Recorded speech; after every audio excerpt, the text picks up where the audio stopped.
Fala pessoal, sejam todos muito bem-vindos, eu sou o William Godoy.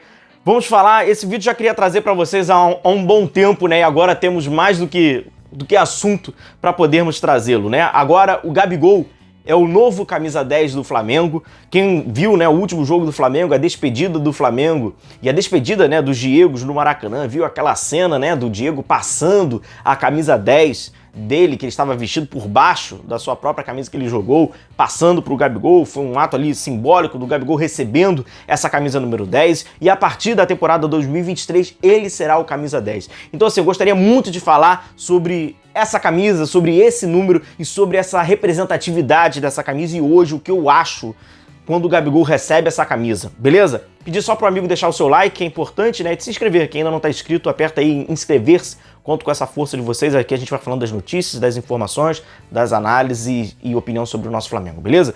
Apenas um complemento, uma atualização, melhor dizendo, né? Sobre a seleção da França. A gente fez um vídeo falando sobre a convocação. A galera que se interessou viu o vídeo tá aqui, o link, sobre as convocações dessas seleções. A França acabou cortando então, tá? Saiu o Kimpembe, beleza? E o Deschamps acabou, então, escrevendo mais 2 jogadores. Um para substituir o Kimpembe e um outro, porque quem viu, né, vai lembrar que ele apenas escreveu 25 nomes, tá? Então é só uma atualização, isso quem quiser ver depois dá uma atualizada aí pra Copa do Mundo. Bom, e aí vamos lá, galera. Sim, é uma opinião bem particular, uma opinião bem pessoal. Certamente você pode ser que você não concorde, tá? Primeiro, pode ser que você não concorde por achar que o número 10... esse número aqui na história do Flamengo, ele é como se fosse o 1, como se fosse o 2, o 3, o 4, 5, 6, 7, o 9, o 8. Pra você pode ser igual, beleza. E não é exclusividade sua, se você achar isso. Pessoas que... dirigentes do Flamengo ao longo desses anos também acharam. Eu vou falar alguns nomes de alguns caras que vestiram a camisa 10 do Flamengo. Então você vai ver que pessoas também acharam bobeira. Então pode ser, beleza? Só que, por exemplo, então passa pra mim. Na minha opinião, essa camisa aqui, ela não é qualquer camisa. A número 10 da camisa do Flamengo, pode ser que o tricolor, pode ser que o botafoguense, o vascaíno, o palmeirense, ele não considere também por ele ser clubista. Mas a gente não pode ignorar. A camisa 10 do Santos, a camisa 10 do Flamengo e a camisa 7 do Botafogo são camisas diferentes. Essas camisas, elas são diferentes. Porque essas camisas, elas escreveram junto a história do futebol brasileiro.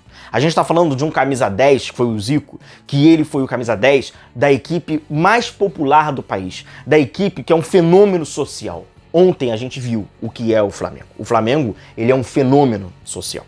Então, o cara que ignora a importância dessa camisa, o cara que ignora a importância e o peso que é a camisa 10 do Flamengo, ele ignora por ser clubista, né? Ele ignora por não conseguir dar valor em nada que é de um outro time, ou ele ignora por desconhecimento. Às vezes o próprio flamenguista, ele não reconhece, ele não sabe por desconhecimento. Então essa camisa aqui, ela é gigante. Mundialmente, ela é gigante. Assim como a 10 do Boca Juniors, o 7 do Manchester United, 10 agora, obviamente, do Barcelona, são camisas que falam por si só. O que, na minha opinião, não dá licença para que qualquer um vista, para que qualquer pé de rato vista. Inclusive, eu vou passar para vocês rapidamente o nome de algumas dessas figuras, cara, que vestiram a camisa 10 do Flamengo, entregaram a camisa 10 pro Flamengo para qualquer um. Então, a minha geração, cara que tem 32, 33, 34, 35, 36, 37, 38, a gente viu mais ou menos os mesmos jogadores ali a partir de 30, ele sabe o valor e viu quanto o jogador vestiu essa camisa.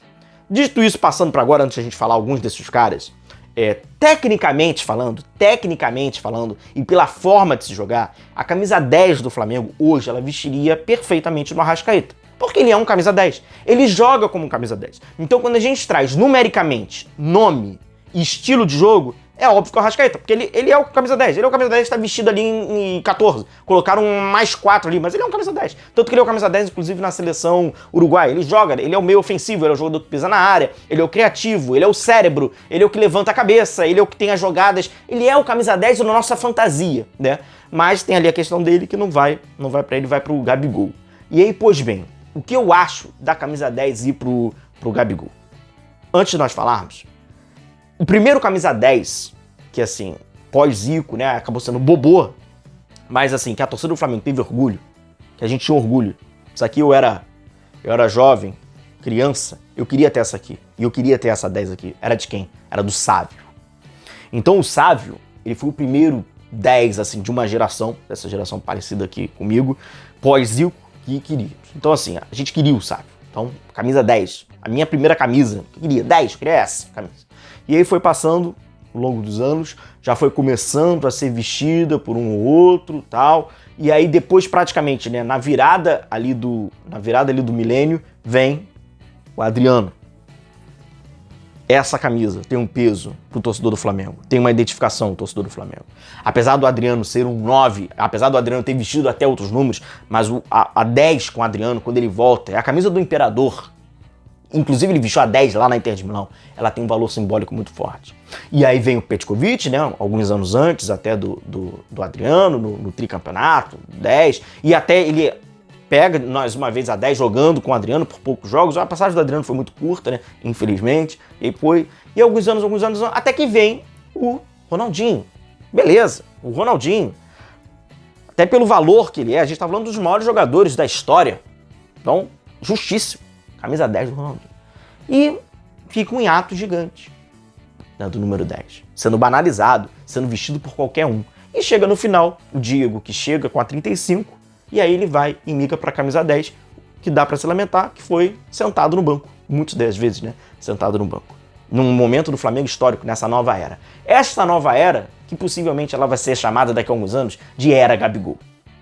Então, quando a gente fala de um Flamengo que a camisa 10 foi vestida por Adrianinho, Felipe Gabriel, Léo Medeiros, Lopes Tigrão, Maxi Biancucci, que era o irmão do Messi, o primo do Messi, Rocha, antes fosse o irmão, né? Rocha, Sambuesa e Walter Minhoca. Quando a camisa 10, esta mesma camisa, ela chega pro Gabigol, ela preenche um vazio de uma geração que viu essa camisa sendo tão maltratada. Porque o Gabigol, apesar dele não ter a qualidade de um 10, ele tecnicamente não ser um 10, ele ser praticamente ali um 9 ou um 11 até, mas é um cara que entende a representatividade do rubro-negro. É um cara que tá com seu nome na história.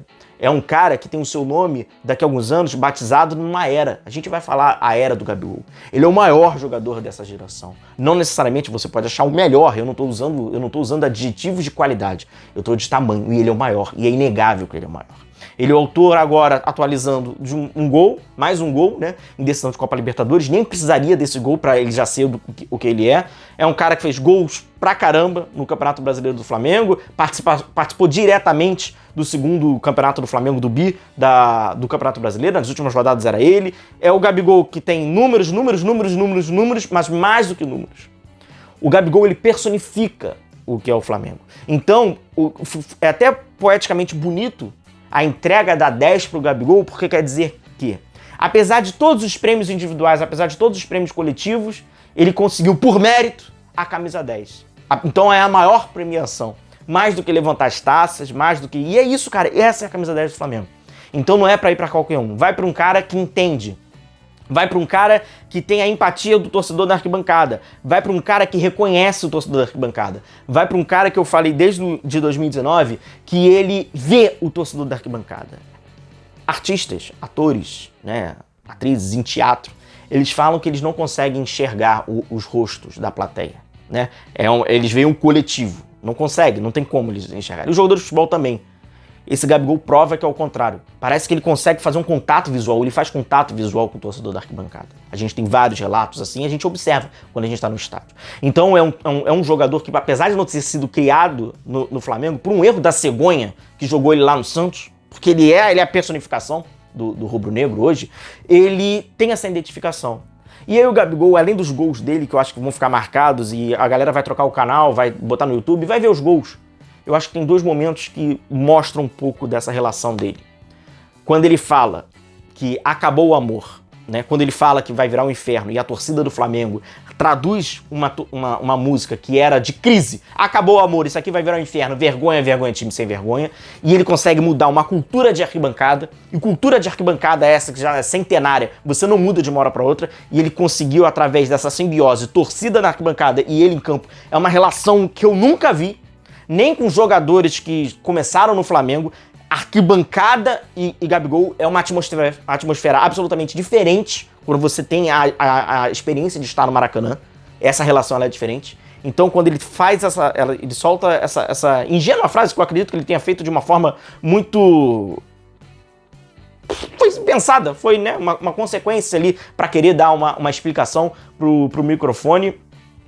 a torcida já capta e transforma isso. E naquele pênalti, estávamos lá no Maracanã. Felizmente tivemos conseguimos ver aquele gol sobre o Santos, aquele frisson, enfim, mas a gente fala de uma outra oportunidade. Aquela forma dele vibrar, dele contagiar uma equipe que estava com medo de perder o título. Perdão, uma torcida que estava com medo de perder o título. Uma torcida que estava acuada. Uma torcida que estava aguardando o pior chegar. Ele parece ter sacudido. Ele parece ter despertado o sentimento do rubro-negro de acreditar em qualquer momento e que o gol aos 43 vai acontecer, o impedimento da equipe rival no último minuto vai acontecer, o gol aos 43 que vai te dar um bi da Libertadores vai acontecer. Parecia que ali ele despertou o torcedor do Flamengo e falar, cara, para de querer acreditar unicamente no óbvio, porque a nossa história, ela é escrita através do acaso. Através do São Judas Tadeu acabou de chegar aqui no estádio, partiu o Petkovic, é gol do Tri. Então, eu acho que essa relação que ele tem com o torcedor, eu acho que cabe muito bem. Ela acaba sendo muito bem vestida por um jogador que não é um qualquer um. É um jogador que já está, obviamente, entre os maiores. Então, como um torcedor rubro-negro, fico muito feliz de que, por um momento, né, você vai ser interrompido, essa banalização de qualquer jogador ter essa dádiva de vestir o manto sagrado, o camisa 10, que é a maior camisa, uma das maiores do futebol internacional. Valeu, galera. Um forte abraço a todos vocês. Continue se cuidando. A gente vai se vendo por aqui. Um abraço. Tchau, tchau.